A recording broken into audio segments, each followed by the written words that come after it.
Hello my dear students. तो 2022 का समापन होने वाला है। नया साल शुरू होने वाला है। और जब नया साल शुरू होता है तो हमारे पास समय होता है नए साल के कुछ निश्चय करने का। Some resolution of the new year.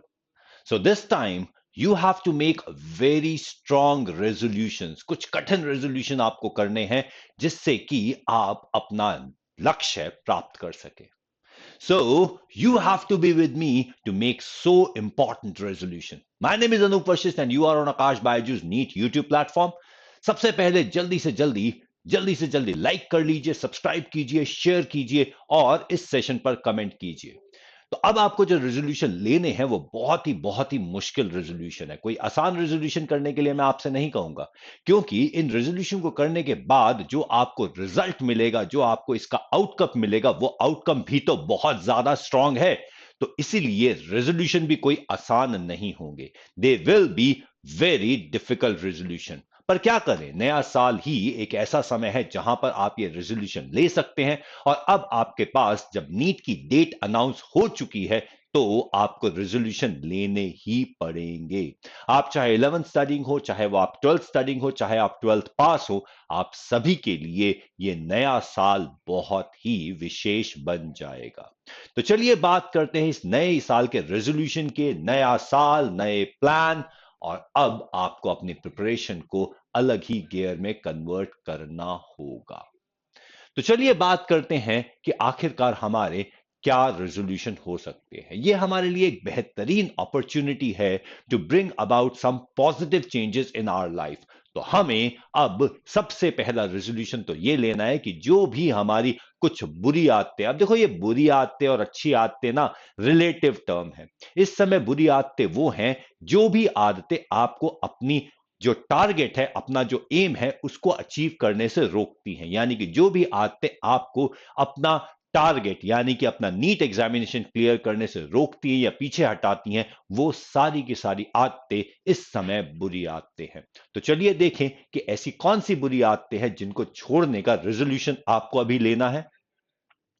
सबसे पहला रेजोल्यूशन, आपको अपनी सभी सोशल मीडिया से लॉग आउट करना है। अब जब हम सोशल मीडिया से लॉग आउट करने की बात करते हैं तो मेरा एक सिंसियर सजेशन है आपके लिए।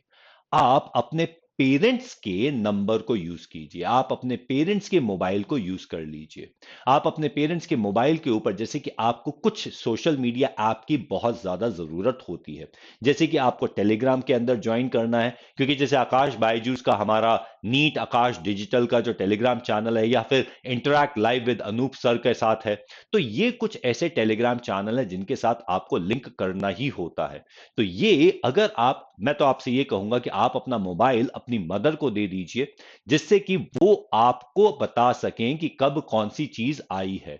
आप मोबाइल को छोड़ दीजिए। मुझे लगता, मुझे पता है बहुत बुरी बात मैं बोल रहा हूं, बहुत तकलीफदायक बात होता, मुझे यहां से लिंक करना है, वहां से लिंक करना है।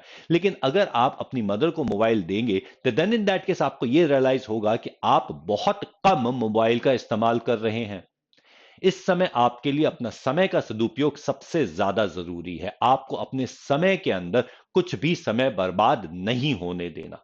तो इसीलिए माय सिंसियर सजेशन इज, आप अपने मोबाइल को अपनी मदर के हाथ में दे दीजिए, जिससे कि वो उस पर आपकी एक्सेस को कंट्रोल कर सके। यही होगा आपका सोशल मीडिया से पूरा लॉग आउट। और जब आप ये लॉग आउट कर लेंगे तो अब आपके पास जो समय बचेगा, उस समय के लिए आपको उस समय का सदुपयोग कैसे करना है। आपको हर सब्जेक्ट के 50 पीवाईक्यूज यानी कि प्रीवियस ईयर क्वेश्चंस रोज करने हैं। My sincere suggestion would be कि अब अगर आपका कोर्स कंप्लीट हो चुका है तो यह समय आ गया है कि आप फुल सिलेबस टेस्ट करना शुरू कर दें। नीट अभ्यास पर भी आपको करीबन 100 पेपर मिल जाते हैं और इसी के साथ आपको प्रीवियस ईयर के भी बहुत सारे पेपर मिल जाएंगे। तो इस तरीके से अब आप रोज एक पूरा पेपर अटेम्प्ट कर सकते हैं। हर सब्जेक्ट के 50 क्वेश्चन आपको उसमें मिल जाएंगे, या फिर आप ऐसे ही 50 क्वेश्चन किसी भी बुक से कर सकते हैं। तो you have to do 50 objective questions पर सब्जेक्ट पर डे, यानी कि रोज के 200 क्वेश्चंस। मुश्किल लगता है? मैंने आपको पहले ही कहा था कि मैं आपको कोई आसान रेजोल्यूशन करने के लिए नहीं कहूंगा. Yes, these are difficult resolutions, but these resolutions are bound to give you results. Appear at least one mock test on the weekends, यानी कि हर हफ्ते कम से कम एक मॉक टेस्ट जरूर दीजिए, जिससे कि आपको यह पता चलता रहे कि under examination tension, examination pressure, आप कितनी तरीके से, किस तरीके से काम कर सकते हैं. क्या आप अपना कूल रख पा रहे हैं? अगर आप हर हफ्ते एक मॉक टेस्ट देते रहेंगे तो फाइनल एग्जामिनेशन भी आपको एक मॉक टेस्ट की तरह ही लगेगा.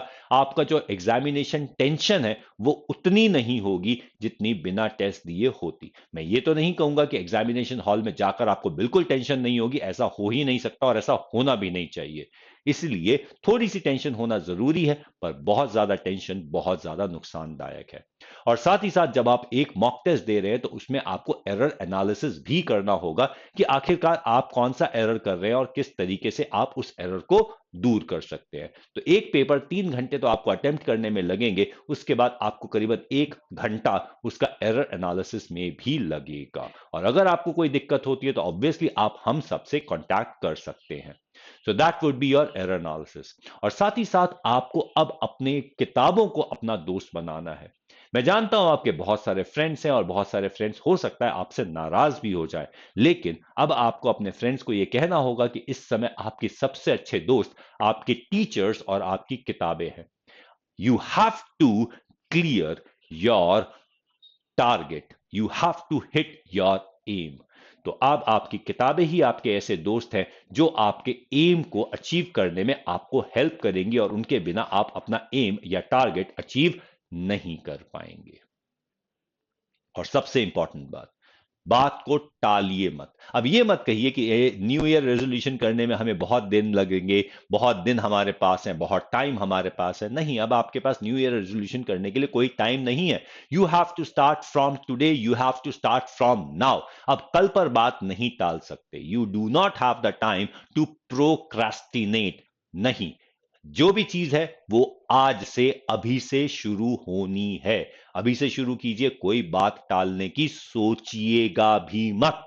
You have to get it done right now. Procrastination will make your plans go haywire and everything will be piled up. बहुत से स्टूडेंट मुझसे पूछ रहे हैं कि सर हमें बैकलॉग कैसे कवर करना है, बैकलॉग कवर करना है. अब आप बताइए, क्या बैकलॉग का भी बैकलॉग कवर करने का टाइम आ गया है? इस समय तक आपका सारा बैकलॉग खत्म हो जाना चाहिए, कोई भी बैकलॉग होना ही नहीं चाहिए, और जिससे कि आप आगे बढ़ सके, क्योंकि बहुत सारी चीजें अभी करनी बाकी है.